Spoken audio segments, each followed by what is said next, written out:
Bonjour à tous, je vous fais cette petite vidéo pour vous présenter mon dernier livre, le mini-guide ultime du tarot, qui vient de sortir aux éditions Animae. Alors il est tout petit. L'idée du mini-guide ultime, c'est qu'il répond à toutes vos questions, en un format pratique que vous pouvez emporter dans votre sac à main, que vous pouvez garder à côté de votre jeu. Et il est ultime, c'est-à-dire qu'il répond à toutes les questions qui vous bloquent. Et normalement, à la fin, vous n'avez plus besoin de rien. C'est vraiment cet objectif-là que je me suis mis pour ce livre. Ça fait une dizaine d'années maintenant que j'enseigne le tarot, que je donne des cours de tarot aux grands débutants. Et je sais donc quelles sont les questions qui se posent, quelles sont les questions qui bloquent, quelles sont les questions qui font que les débutants vont trouver que le tarot c'est compliqué, quelles sont les questions qui vont faire que si on n'a pas une réponse très claire, on ne sait pas par quel bout les prendre, on ne sait pas comment faire pour les lire, on ne sait pas par où commencer. Toutes ces questions-là, je les ai rassemblées dans ce petit livre pour leur donner à chaque fois une réponse qui soit claire, qui soit facile à comprendre et qui soit facile à penser, pour qu'il n'y ait plus de flou, pour qu'il n'y ait plus de confusion, pour qu'on ne se dise plus « ah bon sang, je sais pas, je suis pas sûr, est-ce que c'est moi qui me trompe ?» Non, vraiment pour casser tout ce mysticisme, pour casser tout ce qui donne aux débutants l'idée que le tarot c'est vraiment quelque chose qui est réservé à des initiés. En fait, mon idée, c'est que si on s'y prend avec bon sens et si on comprend clairement ce qu'on fait et pourquoi on le fait, ça devient très facile de le faire.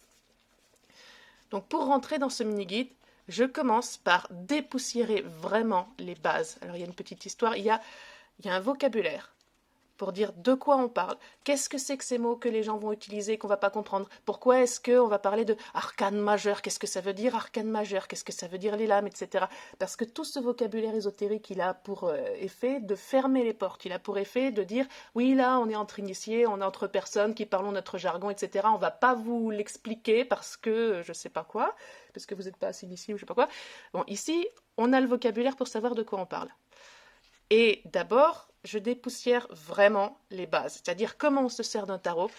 Est-ce que je peux poser des questions ouvertes, des questions fermées? Comment je pose ma question? Des fois, on me dit, j'arrive pas à poser une question ouverte, je sais pas faire ça. C'est pas grave, c'est absolument pas grave. On va vous dire exactement comment faire. Qu'est-ce que je peux demander au tarot? Des exemples inspirants, etc. Comment monter un tirage? Comment on mélange les cartes? Tout ça, comment on lit un tirage par emplacement, mais vraiment pas à pas, vraiment petit à petit, étape par étape, pour qu'on comprenne vraiment de quoi il s'agit quand on lit un tirage. Parce que sinon on vous dit, vous lisez les cartes et vous les interprétez, débrouillez-vous. Quand on le décompose pas à pas, ça devient vraiment, vraiment plus facile à comprendre. Donc tout ça, aussi comment comprendre les combinaisons de cartes, des petits schémas assez clairs pour comprendre de quoi on parle quand on parle de combinaison de cartes, parce que c'est vraiment quelque chose qui donne l'idée que c'est très occulte, que c'est très abstrait, etc. Non, en fait, c'est une petite gymnastique, mais c'est très clair.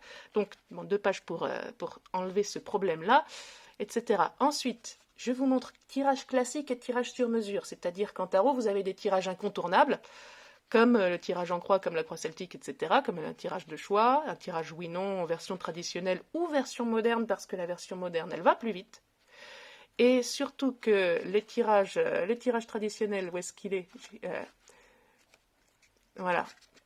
Les tirages traditionnels comme le tirage en croix, ce sont des tirages qui sont très difficiles à comprendre quand ils ne sont pas expliqués clairement. Donc moi, je me suis vraiment attachée à dire où est-ce qu'il marche le tirage en croix, où est-ce qu'il marche pas. La croix celtique aussi, c'est un tirage qui est très très puissant, mais qui a des difficultés, donc j'explique les difficultés. Comment créer son propre tirage, une fois que vous avez compris les tirages traditionnels, ou si vous voulez vous en éloigner, ou si vous voulez les modifier, la méthode à suivre pour vraiment faire en sorte que votre tirage soit pile poil custom pour votre question, parce que c'est comme ça qu'on a des réponses claires, blablabla, bla, bla, etc. Il y a vraiment beaucoup, beaucoup de choses. Et ensuite, le cœur du sujet, ce que je pense qui pourra beaucoup, beaucoup vous aider dans tous vos tirages, c'est des significations de cartes, donc un aide-mémoire de survie. Pourquoi de survie? Parce qu'on en a vraiment besoin comme trousse de survie, et comme outil pour vous débloquer. Pourquoi? Parce que dans un tirage, vous allez, une fois sur deux, avoir le problème de la carte paradoxale. Qu'est-ce que j'appelle une carte paradoxale? C'est une carte négative qui tombe à un emplacement positif, par exemple ma force, ce qui m'est conseillé de faire, qu'est-ce que je fais bien, ou une carte positive qui tombe à un emplacement négatif, par exemple ma faiblesse, mon défaut, qu'est-ce qui m'empêche d'avancer, qu'est-ce que je devrais arrêter de faire. Et ça, Alors déjà, ça bloque tout le monde tout de suite parce que c'est vraiment pas intuitif et ça fait vraiment très peur. Et surtout, ça va vous arriver dans un tirage sur 2 à peu près. Mais vraiment, ça va vous arriver tout le temps. Parce que dans la plupart des tirages, on a un emplacement positif, un emplacement négatif. On a toujours force, faiblesse, on a toujours mon énergie aujourd'hui, qu'est-ce qui m'est conseillé de faire et puis qu'est-ce qui m'empêche. On a toujours l'obstacle et la façon de surmonter l'obstacle. On a toujours à peu près un emplacement positif et un emplacement négatif. Et comme on a pas mal de cartes qui sont assez visiblement dures et désagréables, et qu'on a quand même pas mal de cartes qui sont quand même assez sympas, eh bien, fatalement, une fois sur 2, vous aurez une carte paradoxale, une fois sur 2, vous aurez une carte qui vous bloquera. Donc l'idée de ce mini-guide-là, c'est de vous sortir des interprétations à chaque fois, dans tous les sens, que ce soit en positif, en force, que ce soit en négatif, en faiblesse. C'est-à-dire que si vous tombez sur le 9 d'épée en conseil, vous êtes bien embêté, ou en conseil ou en force, eh bien vous allez voir, tiens, le 3 d'épée c'est encore pire, si vous tombez sur le 3 d'épée en conseil, eh bien le conseil, comme c'est une carte de peine, c'est que la situation exige de faire de la peine, il faut apprendre à dire non par exemple, parce qu'on se dit toujours je ne vais pas dire non parce que je ne veux pas lui faire de la peine, donc je ne veux pas l'embêter parce que j'aime pas dire non pour ça.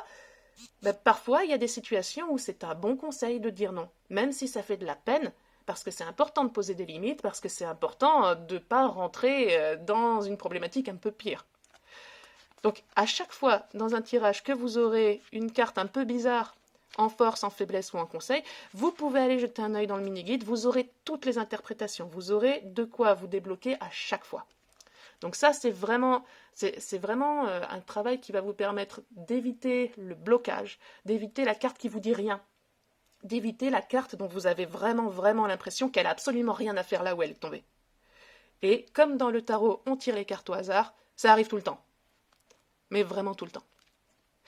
Les cartes de cours sont expliquées, même déjà qu'est-ce que c'est que les cartes de cours, qui représente les cartes de cours? Est-ce que c'est vous ou est-ce que c'est quelqu'un d'autre? Ça c'est un point extrêmement important parce que sinon, comment voulez-vous savoir de qui parle votre tirage? Et enfin, je vous donne des aides. Comment ne pas paniquer? C'est important de ne pas paniquer, alors c'est de l'humour, mais c'est vrai que très souvent quand on a un tirage qui ne nous parle pas, on panique. Et on se dit « Ah mais je comprends pas »,« Ah mais c'est moi qui suis mauvaise »,« Ah mais c'est moi qui sais pas lire le tarot », alors que comme le tarot est un outil de réflexion, ça nous demande de réfléchir, c'est-à-dire ça ne peut jamais être évident. Jamais, ça n'est pas possible. Parce que si votre tirage est évident, ça veut dire que vous n'avez pas réfléchi. Et si vous n'avez pas réfléchi, il y a beaucoup de chances que en fait, vous soyez en train de projeter ce que vous avez envie de voir. Donc comme un tarot, c'est fait pour vous surprendre, ça va toujours vous demander de réfléchir, ça ne va jamais être évident, donc on risque de paniquer. Donc c'est pour ça que je vous ai donné des aides, les accidents possibles. Donc les cartes négatives me font peur, je tombe sur une carte paradoxale, qu'est-ce que je fais? Je fais un tirage à quelqu'un, il me dit ça me parle pas, etc. J'ai ensuite rassemblé les questions fréquentes, c'est-à-dire les questions qu'on me pose à chaque fois en formation, les questions qui sont importantes, les questions qui vraiment touchent tout le monde. Et souvent, les gens n'osent pas poser ces questions. Souvent, en stage, vraiment, je sens que les gens se retiennent de poser ces questions-là. Il faut que j'insiste un petit peu pour qu'ils les sortent. Parce que les gens se disent « Ah, mais c'est une question bête. Et je vais avoir l'air bête si je la pose. » C'est pas vrai. Si c'est une question qui vous bloque, c'est pas une question bête, c'est une question intelligente et c'est une question importante. Donc toutes ces questions bêtes, c'est pour ça que j'ai mis dans la présentation, c'est un guide qui vaut... est-ce que c'est là ou est-ce que c'est sur Amazon? Non, c'est sur la page produit d'Amazon, mais c'est un guide qui répond aux questions que vous n'avez pas osé poser. Parce que c'est les questions qu'on peut croire bêtes, mais qui en fait ne le sont absolument pas. Donc j'ai fait une liste de ces questions-là avec des réponses qui sont claires, qui sont précises et qui permettent de comprendre ce qu'on fait, sans tomber dans un mysticisme qui est un peu flou et donc on ne comprend pas bien et donc on ne maîtrise pas. Le but de ce mini-guide ultime, c'est qu'à la fin, vous maîtrisiez l'idée du tarot. C'est qu'il soit facile à comprendre parce qu'il est clair et parce qu'il n'y a rien de caché derrière. Donc à la fin, je vous récapitule vraiment ce que vous avez à faire pour une lecture sereine, pour une relecture facile. Il y a que ça comme méthode. C'est vraiment très simple. Si on pense les choses clairement, alors on ne risque pas de se perdre. Voilà. Donc ça fait ça fait quand même pas mal de choses dans un tout petit format, vraiment tout petit. Ça se lit très vite, parce que l'idée de ce livre-là, c'est vraiment d'aller au cœur des choses. C'est vraiment de dire, on vous a présenté les choses de façon peut-être un peu difficile à comprendre, mais quand on voit vraiment l'idée de base, quand on comprend vraiment pourquoi on fait ce qu'on fait, là, ça devient facile parce qu'on sait ce qu'on fait. Voilà, donc je suis très contente. Je suis même très contente de l'objet. Vous voyez, ce qui est joli, c'est que l'éditeur a choisi d'utiliser une encre bleu nuit. Pas une encre noire, mais vraiment du bleu partout, ce qui donne un effet, je trouve, très doux, très agréable. Le petit livre lui-même est très agréable à tenir parce qu'il tient dans la main, c'est vraiment simple. Il a une belle fabrication, tout est très propre, tout est de belle facture. Donc je suis extrêmement contente d'avoir travaillé avec Animae pour ce projet-là. C'est un projet que j'avais depuis longtemps et que j'avais jamais eu le temps de sortir. Donc je le sors maintenant, on m'a dit sur Instagram, pourquoi est-ce que ça arrive qu'en 2024, le mini-guide ultime qui nous débloque de tous nos problèmes, alors qu'on les a eu, ces problèmes, pendant des années. Bah oui, mais avant de sortir le mini-guide ultime, fallait peut-être sortir les autres.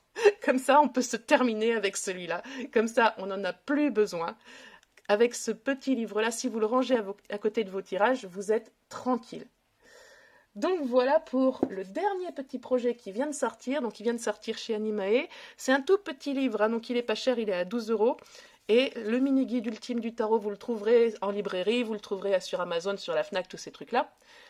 N'hésitez pas à mettre un petit commentaire, notamment sur Amazon. Pourquoi? On sait qu'Amazon c'est le mal, mais pourquoi? Parce que c'est très important, notamment pour les éditeurs et les libraires, parce que c'est ça qui va leur permettre de savoir si le livre est bien, et donc de savoir s'ils le mettent en rayon ou pas, et de savoir s'ils vont me commander d'autres bouquins ou pas. Donc c'est vraiment très important, et si vous prenez 30 secondes pour mettre un commentaire juste pour dire « Ah, il est bien, j'aime bien, il y a des pages et tout », eh bien, moi, ça me fera vraiment beaucoup d'effet parce que ça changera vraiment mon année avec ça. Ça changera les projets qui vont m'être donnés, quoi. Donc, s'il vous plaît, prenez juste une seconde de votre temps, mettez juste 2 mots, même des mots faciles, mettez que vous êtes content. Si vous ne l'avez pas acheté sur Amazon, c'est pas grave. Vous pouvez prendre en photo votre exemplaire et Amazon considérera que bon, vous avez le bouquin, donc vous avez le droit d'en parler. Si vous faites ça, ça m'aidera vraiment beaucoup. Donc, merci de votre soutien.